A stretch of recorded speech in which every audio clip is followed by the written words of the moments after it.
Hello everyone, welcome to my YouTube channel, The Truth Hurts. Today I'm going to be discussing red flag number 159. Never expect an apology from a narcissist. During breakups, the survivor always seeks some type of remorse or heartfelt apology from the monster. In other words, compensation for all the vile deeds that was done to them while they were being nice. Compensation awarded to someone as a recompense for the loss, injury, or suffering. Red flag. If you are looking for remorse or an apology from a narcissist, you still don't understand what narcissism is. Run! Narcissism is the inability to feel remorse. Thus, they can do anything to you and not feel bad about it. Narcissism is about self-gratification. They wanted to do something, they did it, they didn't give it a thought about how it would feel, how it would affect you, because they don't care. And that's all there is to it. And if you have a problem with it, then you're the one with the problem. Please see red flag number 28. What is a narcissistic mindfuck? This is where you have to take the advice that I give myself. Grow the fuck up, get the fuck over it, and move the fuck on. Now, being a decent person, you are looking for the narcissist to be like you. But that's your problem right there. The narcissist is not a decent person like you. Red flag. A narcissist never ever accepts accountability for anything they do. Run! Accountability, the maturity to step up and be responsible for what was done. Now, if they are not going to be held accountable, how in the world do you expect them to say, I'm sorry? Before you hear an apology, you will first hear an excuse. And before you hear the excuse from them, you will hear it from other people. They will go to people and lie and make justifications for their actions. Example: when the monster got her car wrecked, it went on social media with lies in an attempt to humiliate me. But it backfired on the monster because people attacked it with logic, saying, if he was all that, why you got him driving the car? And if he was all of that, why did you beg him to come back to you when he left you? Calling all sorts of dumb bitches. The monster was forced to take that lying post down and flee the group. The smart ones ripped her asshole wider, saying, man number one, this whole post is disgusting. I can't believe she even wrote that. Woman number one, I tried to read this shit. I really did. Please tell me the author of this entire post is under the age of 18 or 21 and not a full-grown adult woman with this foolishness. Man number two, even if Andrew was on crack, Lilith allowed him to live with her and drive her vehicle. Lilith is not bad looking, minus the herpes. Oh wait, she's a crackhead. Once a crackhead, always a crackhead. Lilith, because I'm a responsible woman, I had insurance because it was a crackhead's fault for running a stop sign. Woman number two, you're a responsible woman, but you let a crackhead into your life? You see, the monster knows what type of person I am. A decent person. Had she stuck with that, she would look better. But narcissists always blame you for their indiscretions. Prime example. The monster relocated a fiance 15 miles away from where he lived, but begged to come back to live with her. Then called that fiance from another man's bed at 5 o'clock in the morning to tell him she's sleeping with the man, and have the man call and text him she's in good hands. What was the monster's excuse? I was on drugs. What does one got to do with the other? What's that got to do with her treating me like shit? This is what you call manipulation. The monster uses your vice and insecurities to shadow the despicable activities. In this case, it's mentioning drugs to use the negative stereotype to justify leaving me. See me? I'm quick to tell you, I'm a fuck up. There's many things wrong with me. My vice, drugs, affects many aspects of my life. Self-esteem, finances, unable to be manageable. But at the same time, I'm a decent person. I'm a functional addict. A working man. Executive assistant for Fortune 500 companies making $70K. I don't rob, I don't steal, I'm not abusive, and I desire to stop. I give more than I take. In other words, I give you my all and ask for little. And the little that I ask for is respect.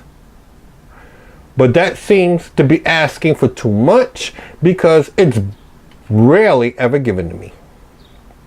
The monster knew of my problem when it read my second book, Here We Go Again.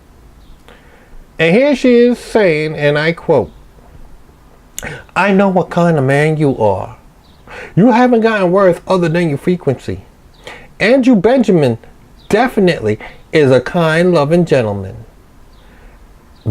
Very strong, vindictive, powerful, calculated man, and does have a soft side.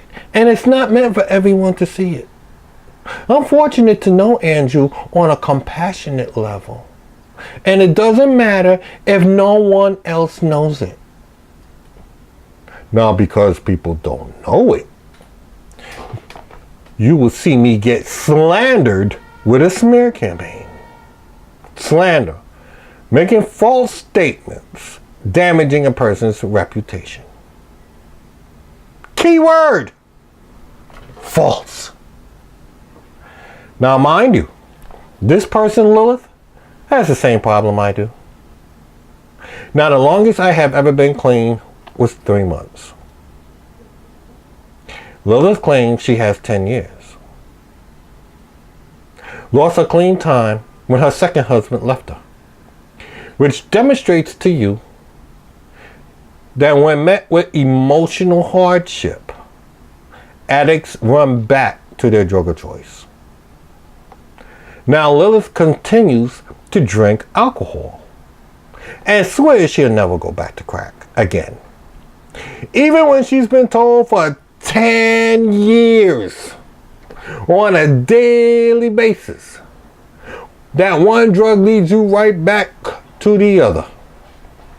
Now Lilith thinks she's better than me because she has more clean time than me. Lilith is also a functioning addict. Someone who is able to hide the excessive use of their drug abuse.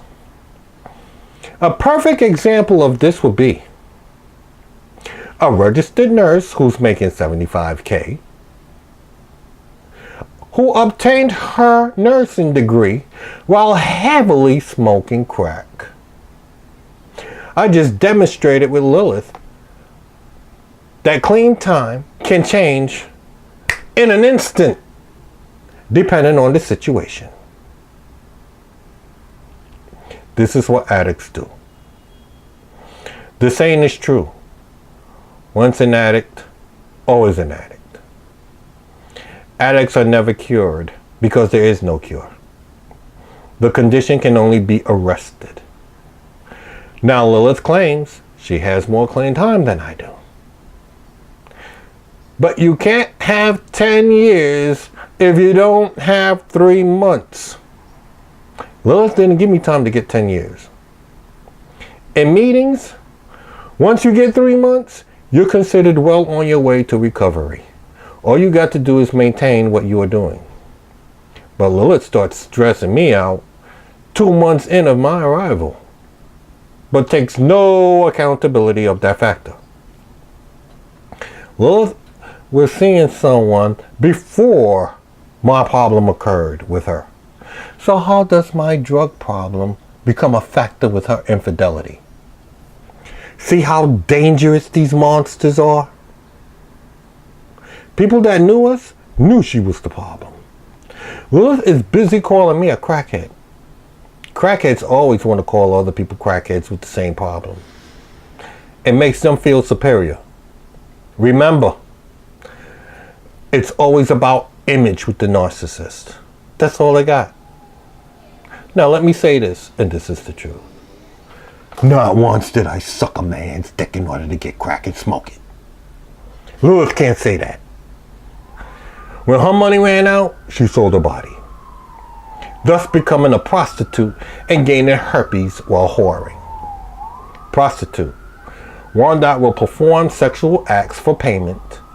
Payment doesn't have to be money. Now my topics on Facebook about Lilith was so effective that everyone was laughing at her and referring to her as a crack whore or herpes prostitute. You see, all that lying Lilith was doing backfired on her. Lilith knows the truth about me and my character. Had she stuck with that, she would look better. I also warned Lilith, if she tried to use my addiction against me, she would be the one that everyone will look at twisted. Because she's supposed to be, according to her, the responsible woman. Lilith would try to convince my friends that I was a horrible person, but my friends knew my character. And some man Mike said, "Yo, Drew, I'm sorry to tell you this, my friend, but you need to stay away from her." I wanted to talk to her to see what her side was, because I thought you was holding back things, like your vice. But she wasn't mentioning your vice, your drug habit. So your drug problem wasn't the cause of the breakup, as I thought it would. It's her. She was giving lame excuses such as snoring. I had to say to her, you acting like you never slept with the man. You spent several nights in a hotel with him. You spent 2 nights in Texas, one of them for a weekend and the next one for an entire week. Why is snoring such an issue with you now? I thought I could put up with it, but I was wrong. He also wrecked my car, and I was a little pissed about that. That was an accident. That could have happened to any one of us. From what I heard about Texas, cars are getting wrecked and totaled every day on the highways. So why are you holding that against them? However, like the answer man after speaking with Lilith, Alicia sees that Lilith wasn't making sense with her excuses too. Snoring a problem for someone you claim to love and treats you well? It didn't add up. There has to be more to it. Since it's Lilith herself telling her all these issues, Alicia knows it's not me, it's her. Sex not enough, a problem? Lilith trying to convince me not to be nervous about catching herpes from her using unprotected sex because she hasn't had an outbreak in some time. When are narcissists lying? When their lips are moving. Thus, you can't believe anything she say. You see, this is how self-centeredness comes in.